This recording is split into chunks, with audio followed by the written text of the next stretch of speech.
Karena orang itu kalau sudah dia ini tujuannya dunia, urusan akhiratnya pasti lupa. Jadi tujuannya cuma dunia, akhiratnya lupa. Yang penting kaya.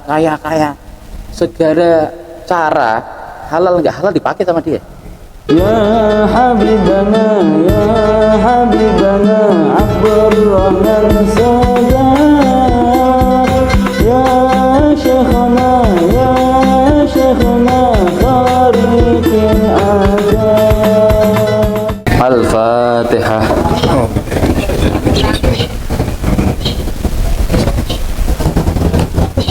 Bismillah walhamdulillah wassalatu wassalamu ala rasulillah sayyidina Muhammad bin Abdillah wa ala alihi wa sahbihi man walah wa la hawla wa la quwata illa billah amma ba'd.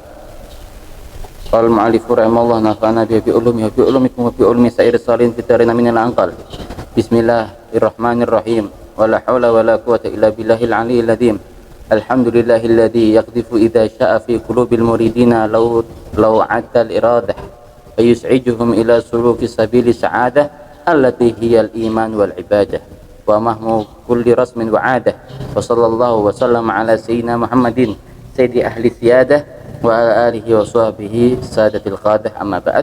Faqad qala Allah ta'ala wa asdaqul qailin man kana yuridul ajilata ajjalna lahu fiha ma nasha' liman nurid thumma ja'alna lahu jahannama yaslaha madmuman madhura wa man arada al akhirata wa sa'a laha sa'yaha wa huwa mu'minun fa ulaika kana sa'yuhum. Ini adalah sebuah karangan ya Kang Nadir. Ini karangannya ulama besar. Beliau adalah Habib Abdullah bin Al-Hajjaj radhiyallahu anhu.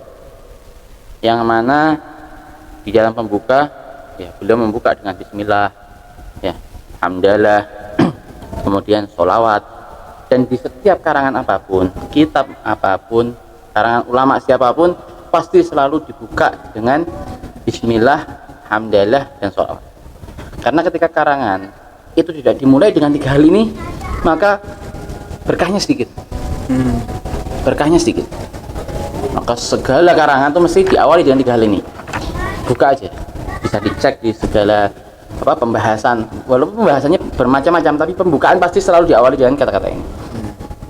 Di sini Imam Haddad ini punya karangan, namanya kitabnya Adabus Sulukil Murid. Adab jalan menuju surga. Masya Allah. Adab jalan menuju surga. Allah, bayangkan. Beliau mau ngasih tahu kita, mau surga. Ini. Baca kitab ini. Isinya sangu untuk ke surga. Masya Allah. Beliau mulai di awal ya dengan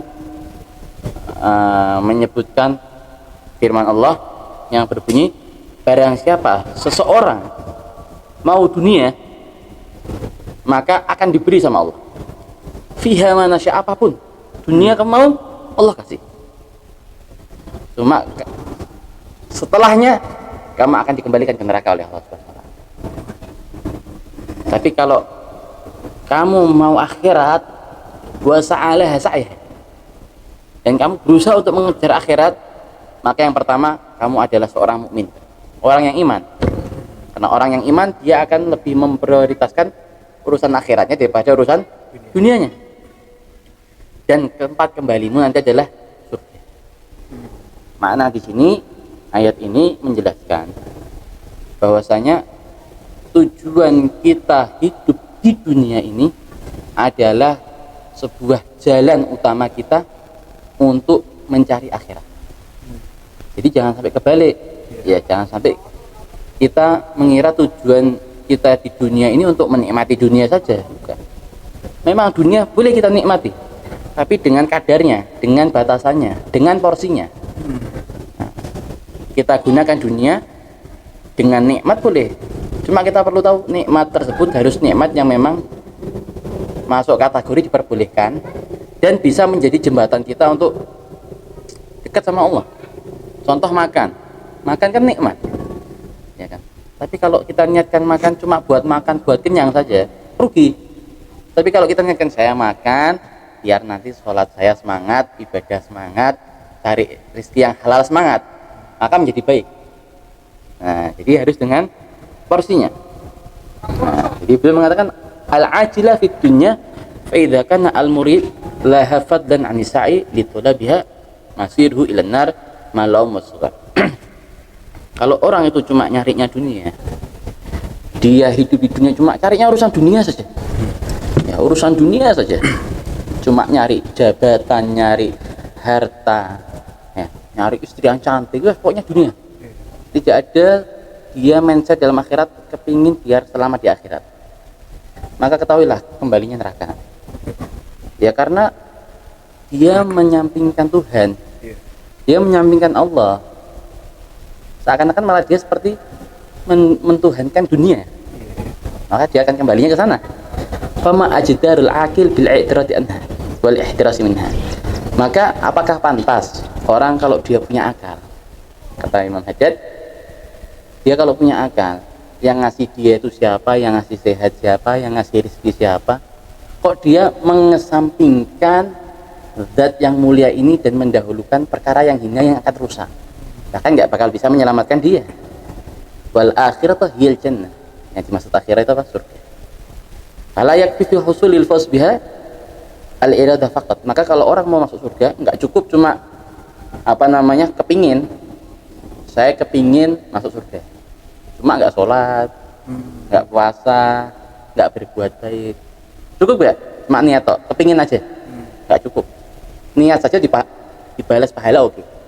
Cuma kalau hanya dengan niat tanpa adanya gerak nggak cukup.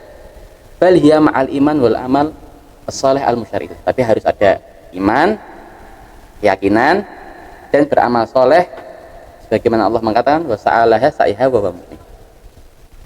Wa sa'yu al-mashkur wal amal al-makbul al-mustawjibu sahibul madha wa thana wa thawabil adim alladhi la yanqadhi wa la yafna bi fadlillahi wa rahmatihi. Yang dimaksud di sini adalah sa'yu mashkur, kan ayat tersebut diakhiri dengan wa mu'minin faulaika kana sa'yuhu mashkura. Maksudnya apa? Amal yang diterima oleh Allah yang baik. Yang mana amal ini kalau dikerjakan orang itu senang. Nah, itu amal yang dikatakan amal saleh itu orang yang ketika dilihat tuh orang itu senang aslinya dengan amal itu dan kepingin seperti itu. Dapat dengan pujian dan sebagainya dan dapat pahala yang besar. Dan ketahuilah amal itu nggak bakal hilang, nggak bakal hancur ketika diberikan oleh Allah Subhanahu wa taala dengan sebab rahmatnya Allah. Wal khasir min kulli wajhin minal muridin lidunya alladhi tahaqqaqu fi haqqihi al-wa'id al-madhkur fil ayah. Dan orang yang rugi siapa? Orang yang mana tujuannya cuma dunia dan dia mengesampingkan janjinya Allah. Allah kan sudah janji banyak. Kang Nadir kalau mau dekat sama aku, doamu tak kabulkan. Kan Allah bilang gitu. An-Nadir, Kang Nadir kalau mau dekat sama aku, tak jaga dari mara bahaya. Allah kan janji banyak. Ya kan, kalau kamu mau mendekatkan aku dengan mau dekat dengan akhirat, kalau kamu mau mencari akhirat, duniamu tak kasih. Tapi kalau kamu mencari dunia, akhiratmu lepas. Kalau orang cerdas kira-kira dia bakal ngambil dua, apa ngambil satu? Ya kan, ngambil dua, cuma lewat satu perantara tapi dapatnya dua. Jadi pada ngambil satu dapatnya satu kan? Karena ketika milih dunia ya dapat dunia aja gitu. Kan jelas. Karena orang itu kalau sudah dia ini tujuannya dunia, urusan akhiratnya pasti lupa. Jadi tujuannya cuma dunia, akhiratnya lupa. Yang penting kaya. Segala cara halal nggak halal dipakai sama dia, ya kan? Karena sekarang orang ya memang kita kan di dunia itu butuh uang ibaratnya. Iya. Tapi kadang orang lupa bahwa uang itu sebetulnya hanya alat. Nah, sekarang tuh lupa kalau Tuhan itu udah jadi tanda kutip Tuhan kedua. Nah, jadi mereka berlomba-lombanya tuh akhirnya ya maunya sendiri. Kan sudah jelas uang kan alat pertukaran. Iya. Nah, tapi itu terkadang kayak katakan Nadir nggak sadar dengan hal itu. Iya. Seakan-akan malah uang ini sesuatu yang prioritas ya. Iya, prioritas. Prioritas pertama, kalau nggak ada uang kita nggak bakal bisa ngapa-ngapain. Oke lah, kita butuh namanya dana dan sebagainya. Boleh kita kerja, itu sunnah. Rasulullah menganjurkan kita untuk bekerja cari rezeki yang halal.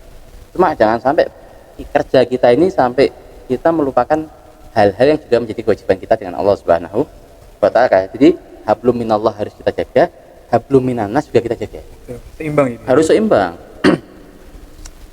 Fala yu'minu biha au yu'minu wa la ya'malaha.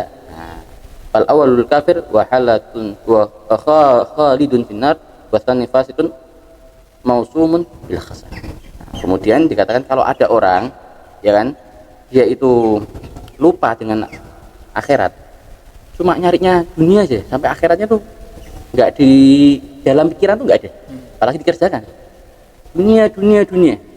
Ayo minuminya, dan dia dalam keadaan nggak yakin dengan akhirat. Maka ketahuilah orang seperti itu dikatakan orang yang kafir. Jadi dia tuh seakan-akan nggak yakin dengan adanya akhirat. Orang kalau yakin adanya namanya siksa neraka, dia nggak bakal melakukan hal-hal yang dalam artian mungkin kita masih tergelincir.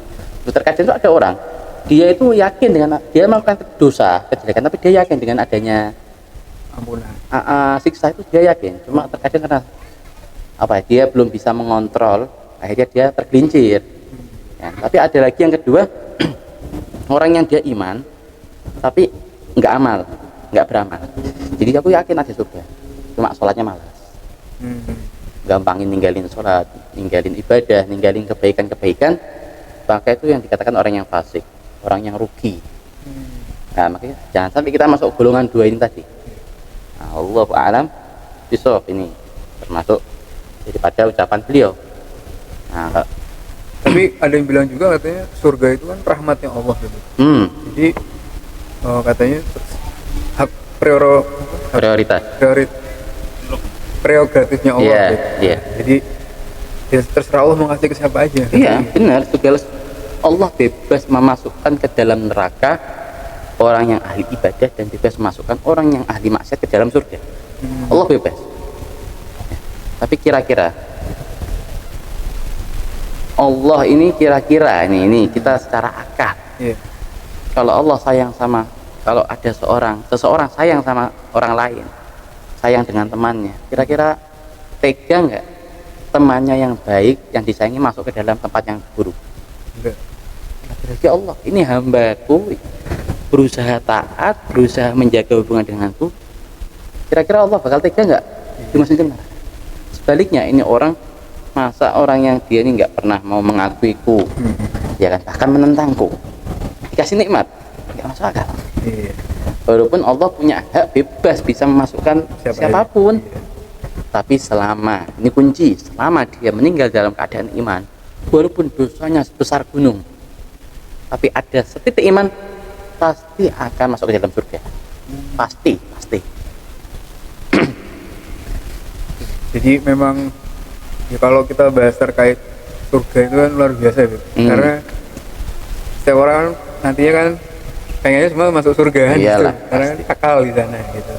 Karena memang kadang kita lupa untuk menuju ke sana tuh kemana sebetulnya sih ini kan gitu. Tapi kadang ada orang yang katanya masuk neraka nggak apa-apa katanya. Oh gitu ya? Kumpul teman katanya. Ini kelihatannya perlu diselamatkan. Iya, kita doakan aja ya, semoga yang terbaik buat mereka. Amin ya rabbal alamin.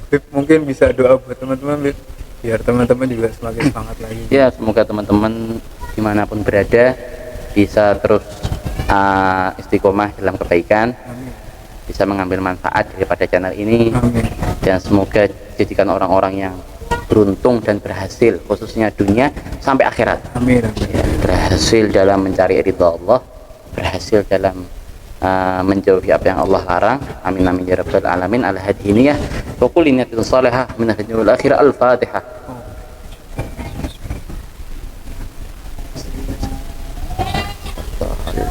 Amin. Amin. Alhamdulillah. Barakallah, jazakallah. Terima kasih teman-teman. Alhamdulillah. Mungkin nanti kita ke depan juga akan ada beberapa tema konten yang kita beda. Alhamdulillah hari ini kita mulai awal untuk Habib membaca kitab karangan Imam Abdullah bin Ali Al-Haddad. Imam Abdullah bin Ali Al-Haddad. Dia juga yang bikin Rotibul Hadab ya? Iya. Dia juga yang bikin kitab Rotibul Hadab. Insya Allah kita bisa ngambil manfaat dan ilmunya dari sini dan teman-teman bisa praktekin langsung. Terima kasih teman-teman. Jangan lupa di subscribe, di like dan di share. Kasih ke semuanya, ke teman-temannya, keluarga, saudara semua dikasih. Terima kasih. Assalamualaikum warahmatullahi wabarakatuh. Waalaikumsalam warahmatullahi wabarakatuh. Allahumma salli ala sayyidina Muhammadin fil qulubi wa إله